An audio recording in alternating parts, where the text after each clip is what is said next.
যদি আমরা এই সৎসঙ্গ বাদ দিয়ে তামসিক সঙ্গ করি, তাহলে সঙ্গ থেকে গীতা পরিষ্কার করে বলছে সঙ্গ থেকে কাম বাড়বে। সঙ্গাৎ সঞ্জায়তে কাম, কাম থেকে ক্রোধ বাড়বে। ক্রোধাৎ ভবতি সন্মোহ, ক্রোধ থেকে সন্মোহ ভাব হবে। সন্মোহা স্মৃতি বিভ্রম, সন্মোহ ভাব থেকে আমাদের স্মৃতি বিভ্রম হবে।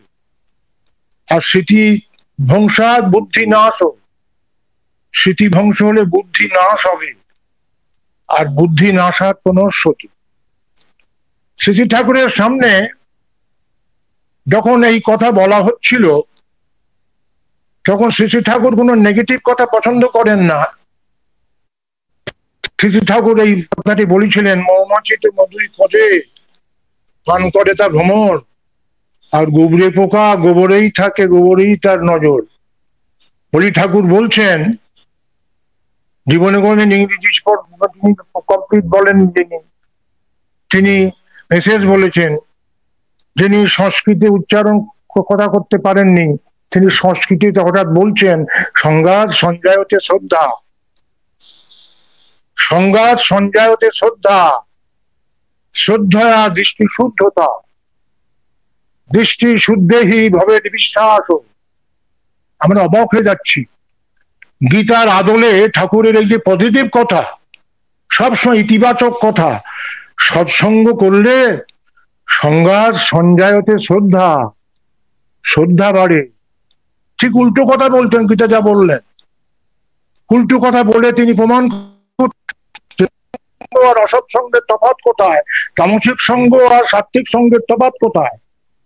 সংঘাত সঞ্জায়তে শ্রদ্ধা, শ্রদ্ধা দৃষ্টি শুদ্ধতা, দৃষ্টি শুদ্ধা ভবেদ বিশ্বাস, বিশ্বাসাৎ নির্বিচারতা, নির্বিচারাৎ ভবেদ প্রেম, প্রেমনাশ্য আত্মসমর্পণ।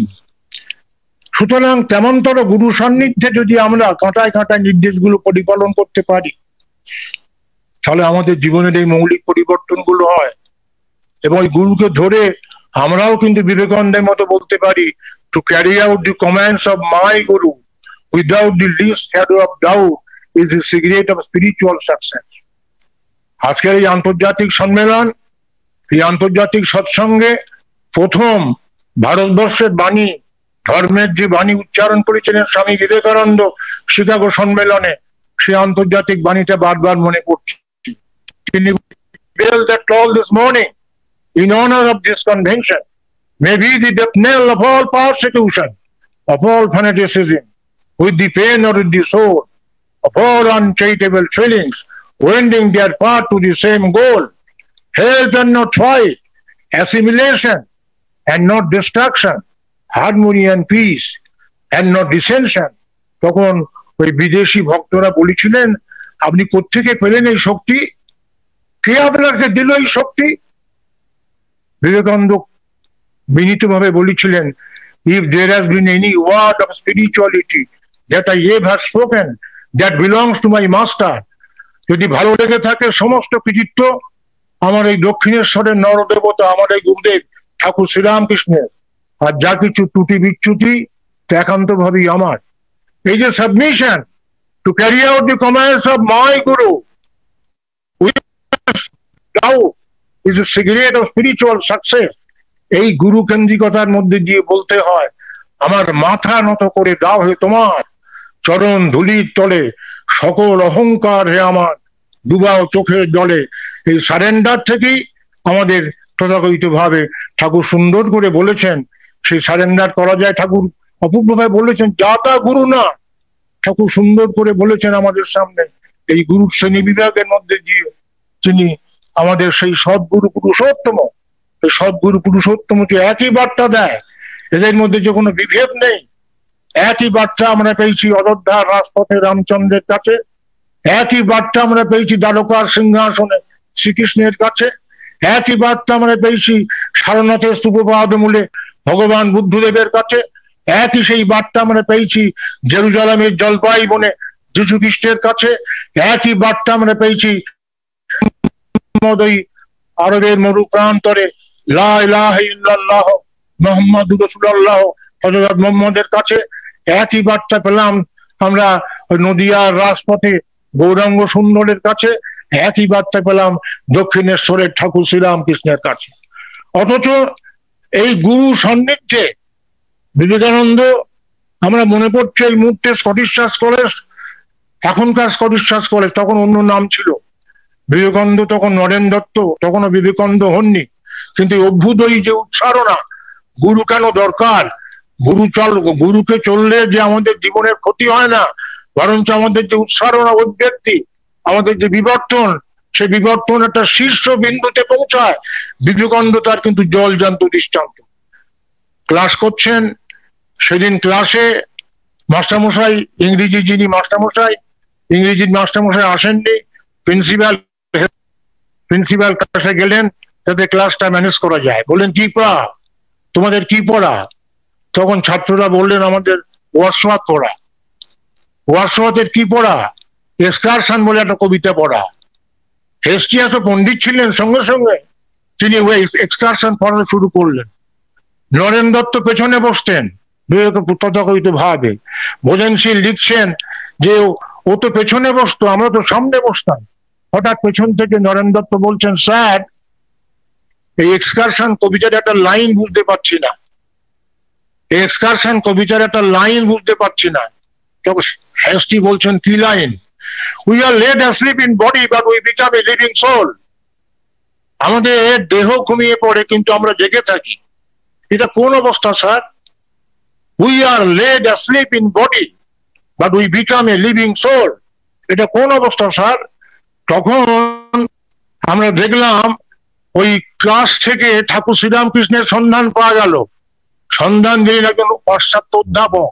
হেস্টি সাহেব বললেন, এটা সমাধির কথা নরেন, সমাধি হলে মানুষের দেহ ঘুমিয়ে পড়তে পারে কিন্তু চৈতন্য জেগে থাকে। তখন বিবেকানন্দ বলেছিলেন, স্যার এই যুগে সমাধি কার হয়? হেস্টি সাহেব সন্ধান দিয়েছিলেন, এই সমাধি হয় দক্ষিণেশ্বরের পাগলা ঠাকুর শ্রীরামকৃষ্ণের। এই যে সন্ধানটা পেলেন, তারপরে আমরা কি দেখেছি?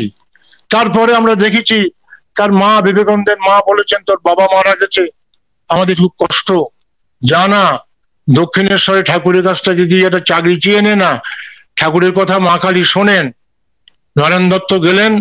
আজকে যখন গুরুবাদের কথা উঠেছে, গুরুবাদ আমাদেরকে দুর্বল করে কিনা, গুরুবাদ আমাদেরকে পরাধীন করে কিনা, এই প্রশ্নের সঙ্গত উত্তর নেই, এবং সেই উত্তর কোনো তাত্ত্বিক উত্তর না, বিবেকানন্দের মতো একটা লিভিং জীবন। বিবেকানন্দ বলেছিলেন, I am a living voice without a body, living voice without a body. সেই উইদাউট এ বডি, সেই লিভিং ভয়েসের কথা বলছি।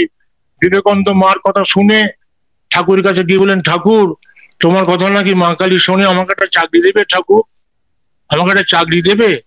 কি বললেন ঠাকুর? ম্যানিপুলেশন কি? আমি তো বঙ্গবাসী কলেজে দীর্ঘদিন পড়িয়েছি, কিন্তু আমি তো জানি না আমার ছাত্রকে কেমন করে ম্যানিপুলেট করতে হবে। কেন শ্রীরামকৃষ্ণের মতো গুরু দরকার হয়? কেন তার চরণে সারেন্ডার করতে হয়? কেন বিবেকানন্দ নির্দ্বিধায় সারেন্ডার করার কথা বলেছেন? তখন যখন গেলাম, তখন ঠাকুর শ্রীরামকৃষ্ণ বলছেন, তুই তো শক্তি মানিস না, তুই তো শক্তিকে তথাকথিত ভাবে জড় শক্তি বলিস, তুই তো শক্তি মানিস না, তুই আগে শক্তি মান। নরেন যখন মাকে মানলেন, যখন ঠাকুর গান গাইলেন, সকলই তোমার ইচ্ছা, ইচ্ছাময়ী তারা তুমি, তোমার কর্ম তুমি কর্মায়, গান গাইলেন। তখন ধীরে ধীরে গান গাইছেন। নরেন যখন মাকে মেনেছেন, তখন ঠাকুর আনন্দে লাফাচ্ছেন আর বলছেন, নরেন মাকে মেনেছে, নরেন মাকে মেনেছে। এবার বললেন, যা তুই মন্দিরে গিয়ে মার কাছে চেয়ে নে। তুই গুরুর কাছে কি চাইবেন? চাইতে আমরা জানি না, ওরা চাইতে জানে না দয়াময়, ওরা চায় ধন জন আনন্দ বিজয়, ওরা চাইতে জানে না। নরেন দত্ত মন্দিরে গেছেন, মন্দিরে গিয়ে মায়ের এই বিশাল রূপ দেখে মনে মনে বলছেন, মা তুমি যখন এক, তখন পৃথিবীতে তুমি নৈকা, আর কেউ নেই। তুমি যখন দুই, তখন তুমি তথাকথিত ভাবে শিব শক্তি। তুমি যখন তিন, তখন তুমি সচ্চিদানন্দময়ী, সচ্চিদানন্দ। তুমি যখন চার, তখন চতুর। তুমি যখন পাঁচ, তখন পঞ্চযজ্ঞ প্রিয়া। তুমি যখন ছয়, তখন ষড়ৈশ্বর্য শালিনী। তুমি যখন 7 তখন সপ্ত লোকে অধিষ্ঠিতা, তুমি যখন 8 তখন অষ্টমূর্তি, তুমি যখন 9 তখন নব দুর্গা, তুমি যখন 10 তখন দশ মহাবিদ্যা, তুমি যখন 11 তখন একাদশ রুদ্র, তুমি যখন 12 তখন দ্বাদশ আদিত্য। এমনি করে 64 কলায় মাকে প্রণাম করে বিবেকানন্দ বলছে, মাগো তোমার কাছে লাউ কুমড়ো চাইবো, তুমি আমাকে শুদ্ধা ভক্তি দাও। এই যে চাহিদা, এই যে গুরুকেন্দ্রিক তথাকথিত জীবন নিষ্ঠা, এই জীবন নিষ্ঠা আমরা দেখলাম ক্যালিফোর্নিয়ায় ওই নরেন দত্তের বুক থেকে বিশাল তেজপুঞ্জ অদ্ভুত জ্যোতির সম্পন্ন বিবেকানন্দ বেরিয়ে আসলো, সে ঘোষণা করলো তথাকথিত ভাবে যে if there has been any word of spirituality that I ever spoken that belongs to my master। এই গুরু প্রাণতা যুগে যুগে আমরা দেখেছি, হনুমানজির মধ্যে দেখেছি, অর্জুনের মধ্যে আমরা দেখেছি শিবাজির মধ্যে গুরু প্রাণতা আমরা দেখেছি তথাকথিত ভাবে প্রত্যেকটি যুগে। রাম কৃষ্ণ বুদ্ধ যিশু মোহাম্মদ চৈতন্য শ্রীরামকৃষ্ণ, এক্ষুনি যে প্রার্থনা আমরা করলাম আন্তর্জাতিক সম্মেলনে, একটা উদার প্রার্থনা। আমি আমার গুরুকে প্রণাম করতে পারি না আগে, আমার গুরুদেব আমাকে শিখিয়েছেন তুমি আগে রামচন্দ্রকে প্রণাম করো, তুমি কৃষ্ণকে প্রণাম করো, বুদ্ধকে প্রণাম করো, যিশুকে প্রণাম করো। একজন গোড়া হিন্দু আমাকে রোজ মোহাম্মদকে প্রণাম করতে হয়, আমার চৈতন্যদেবকে প্রণাম করতে হয়, আমার ঠাকুর শ্রীরামকৃষ্ণের চরণে প্রণাম করতে হয়। তারপরে আমি পাবনার পদ্মা তীরে দেওঘরের লাল মাটির দেশে ঠাকুর অনুকূল চন্দ্র আমার যে লিভিং আইডিয়াল তার চরণে আমি প্রণাম নিবেদন করি।